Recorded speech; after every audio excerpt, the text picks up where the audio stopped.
पाठिंबा युवक लोक देत आहेत, त्यांनी हा पाठिंबा आता सध्या बंद करा आणि असं तुम्हाला काही चार पैशाचा आमिष दाखवून ते तुमचा उपयोग करून घेतात आणि त्या उपयोगाचा जोरावा असा आता आज मला सांगा नावाजलेल्या व्यक्तीचा थोड्या कालावधीत नावाजले सर, पण त्यांचा हकनाक त्यांनी बळी घेतला आणि तो माणूस म्हणजे माझ्या परिचयाचा आहे की मी स्वतः 2000 सालापासून बघतोय की मी स्वतः त्याला उजेडात आणला होता, परंतु तेव्हापासून मी बघतोय की त्याने किती लोकांना गंडा घातला आणि अशा लोक की चांगल्या मुंबईच्या शेटनं सुद्धा त्यानं फसवलं, गोरगरिबांचा तर विषयच नाही। मध्यंतरी एक व्यवहार त्यांनी केला होता आमचाच रामोजी समाजाचा युवक कनेरखेडचा पॉवर म्हणून, त्याच्या बैलाचा 11 लाखाला व्यवहार झाला, तर तो म्हणला चेअरमन काय करायचं बैलाचं व्यवहाराचं, तर मी म्हणलं असं काय आदांतरी व्यवहार करू नको आणि तो तुला फसवल, तर त्यानं त्याच ठिकाणी त्याच मैदानात तो बैल आपल्याकडे घेतला आणि माघाऱ्यांना ह्याला दिला नाही। आणि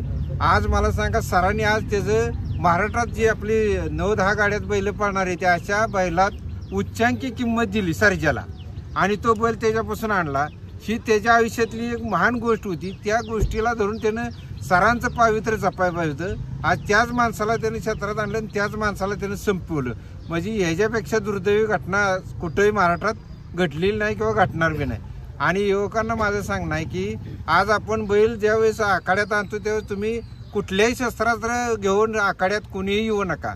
तेव्हा सगळीकडे काय पोलिस तुमचा बंदोबस्त करते असं नाही ते, पण आपण समजायचं आहे की हा खेळ चांगल्या आनंदाचा आहे आणि ह्या ठिकाणी तलवार कुठं काय पिस्तूल असं कुठल्याही किती मोठा असू द्या त्याची जरी संपत्ती घरी असली तरी त्यानं पोलीस प्रोटेक्शन घेऊन घर सांभाळावं, त्याला पैसे द्यावेत, पण आखाड्यात असला पिस्तूल तलवार वगैरे असं कोणीही आणू नका आणि अशा लोकांना कोणीही भीक घालवू नका की त्याच्या मागे जाऊ नका की तुम्हाला दिसतोय की ह्याच्या मागे तलवार आहे किंवा कोण पिस्तूल घेऊन आहे, अशा युवकांनी अशा ह्याच्या मागे जाऊ नका।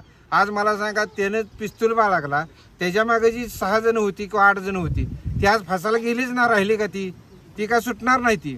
आणि याला सुद्धा कठोर शासन सरकारनं द्यावं आणि याला सुट्टी देऊ नये त्या माणसानं, असं हकनाक बळी चांगल्या माणसाचा घेतला आणि बैलगाडी क्षेत्राला काळिंबा लावलाय। ह्यो काळिंबा पुसून काढायचं असलं तर ह्याला कायमची शिक्षा झाली पाहिजे, असं मी एक जुना जाणता बैलगाडी मालक म्हणून तुम्हाला आज या ठिकाणी सर्व युवकांना सांगतो। आणि युवकांना सर्वांनी स्थैर्य धरून आपला हा खेळ चांगला पारंपरिक पद्धतीने चालवावा अशी मी नम्र विनंती करतो। या सर्जा बैलाच्या मालकाला पुन्हा सर्वांच्या वतीनं जुन्या बैलगाडी मालकांच्या वतीनं मी भावपूर्ण श्रद्धांजली वाहतो। खऱ्याच्या सत्याच्या मागे उभं राहायला शिकलो, खऱ्या माणसाच्या मागे सत्तेच्या। आज आम्ही गरिबीतनं मी नाद केला, अजून सुद्धा माझ्याकडे गरीब परिस्थिती असल्यामुळे मी नाद करू शकत नाही, पण असं मी वाईट कधी कोणाचं किंवा कोणाला फसवलंय असं नाही, असं प्रत्येकाने लक्षात ठेवा की आपण कुठं फसवून लांब जाणार नाही। काय आता अटक वगैरे झाले या संदर्भात काय अटक झालेली आहे तरी सर्व शासनाने कुणी त्याला पाठीशी घालू नये आणि जो शासनाचा कुणी माणूस पाठीशी घालेल तर त्याचा उद्रेक होईल आणि तो सुद्धा संपेल, अशी परिस्थिती आता सध्या आहे। युवक सगळे बैलगाडी मालक जे आहेत ते सध्याची त्यांची संतापजनक प्रतिक्रिया आहे सगळ्या गोष्टीतनं की असा चांगला जो गुण गायचा गुण वाहन गायचा आणि गुण गाड्याचा असा वावरणारा बैलगाडी क्षेत्रातला माणूस असा कुठला जर असला तर त्याला कधी पाठीशी कोणी घालू नका। ही मी तुम्हाला जाणत्यापणानं म्हणजे बैलगाडी क्षेत्रात मी 15-20 वर्ष काढली ती, म्हणून मी तुम्हाला सांगतो युवकांना की अशा माणसाच्या बळी पडू नका कुणीही। नक्कीच मित्रांनो, चांगला आणि मोलाचा सल्ला दिला। नवीन पिढीनं या बैलगाडी क्षेत्रात कुणाच्या मागं नाही फिरलं पाहिजे, सत्याच्या मागं फिरलं पाहिजे। नाना दादा नमस्ते, नाव सांगा। मी दीपक सावंत, सरपंच ग्रामपंचायत पेराचीवाडी, तालुका फलटण, जिल्हा सातारा। आज या ठिकाणी सर्जा आणि सुंदरचे मालक आपल्या सर्वांच्या बैलगाडी मालकांचे आधारस्तंभ आज आपल्यातून हरपलेत आणि त्यांना भावपूर्ण श्रद्धांजली देण्यासाठी आपण सर्वजण या ठिकाणी त्यांच्या गावामध्ये उपस्थित राहिलो। मला या निमित्तानं एकच सांगावंसं वाटतं की आज या बैलगाडी क्षेत्रामध्ये आपण सर्वच जण, विशेषतः या ठिकाणी सर्वच पूर्ण संबंध महाराष्ट्रामध्ये या ठिकाणी तरुण पिढी या बैलगाडी क्षेत्रामध्ये उतरली। माझी एकच विनंती की तरुणांनो, जरी आपलं रक्त सळसळत असेल तरी मान सन्मान आणि संयम राखणं ह्या क्षेत्रामध्ये खूप महत्त्वाचं आहे, कारण संयम जर नसेल तर हा खेळ त्या व्यक्तीचा नाही आहे. आणि आज सरांच्या सारख्या व्यक्तीनं अत्यंत शांत, संयमी आणि हसतमुख, कुणालाही कुठल्याही पद्धतीनं त्यांनी दुखवलेलं नाही. आणि हे करत असताना आज त्यांच्यावर प्राणघातक हल्ला काही लोकांनी केलेला आहे आणि त्यांना कठोर शिक्षा ही झालीच पाहिजे. आम्ही सर्व बैलगाडा मालक त्यांच्या पाठीशी शेवटपर्यंत असणारे आणि आहोत.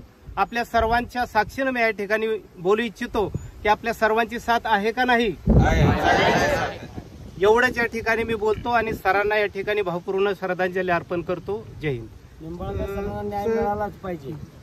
शेवटचा प्रश्न विचारायचा, बैलगाडी संघटनेच्या पदाधिकाऱ्यांनी किंवा बैलगाडी संघटनेत असणाऱ्या लोकांना सुद्धा चांगली तुम्हाला मदत केली. काय झालं, स्तरातून खालच्या स्तरातून बराच हे होतोय, टीकेचा विषय होतोय, तर मदत केली नाही तुमच्या तोंडून जनतेला सांगा. नाही, मदत केली आहे सर्व, म्हणजे संघटनेने भरपूर सहकार्य केलेलं आहे. कोण बोलणार आहे? नमस्कार, मी सचिन शिंदे. तर आमचा वर्गमित्र म्हणजे रणजित निंबाळकर 2004 ते 5 पासून आमची ओळख होती आणि आम्ही एका शाळेतच म्हणण्यापेक्षा वर्गमित्र हा आमचा सगळ्यांचाच मित्र होता. तर त्याने अकॅडमी सुरू केली. अकॅडमीतून लोकांचे बरंच त्यांना प्रगती केली. आणि दुसरी गोष्ट म्हणजे त्यांना क्रिकेटमध्ये सुद्धा त्यांचा प्रयत्न फार चालले होते आणि ती होणार होते, आम्हाला अपेक्षा होती. कारण आम्ही शाळा असल्यामुळं तो व्यक्ती हा किती दिलदार होता. हे 20 वर्षाची ते 25 वर्षाची आत्तासुद्धा मुलं आलेली आहेत ती जे शाळेत शिक्षण घेतलं त्यांनी. तर बैलगाड्या क्षेत्रात बऱ्याच लोकांनी बोलले, तर वेगळ्या पद्धतीने 20 वर्षाची त्याची एवढी ओळख होती की त्या विद्यार्थ्याची म्हणजे इतकं लोकांना प्रेम होतं की रणजित निंबाळकर हा व्यक्ती असा मित्र मिळणं म्हणजे हा फार कठीण जाणार आहे, कठीण मिळणारच नाही.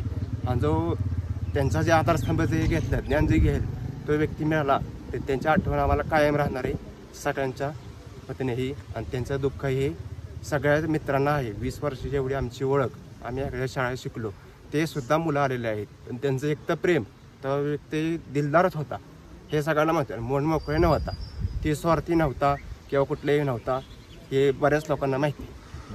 हां, ठीक आहे, एवढ्या बोलून मी श्रद्धांजली. काही चुकलं असं तरी माफ करा साहेब. ठीक आहे, धन्यवाद.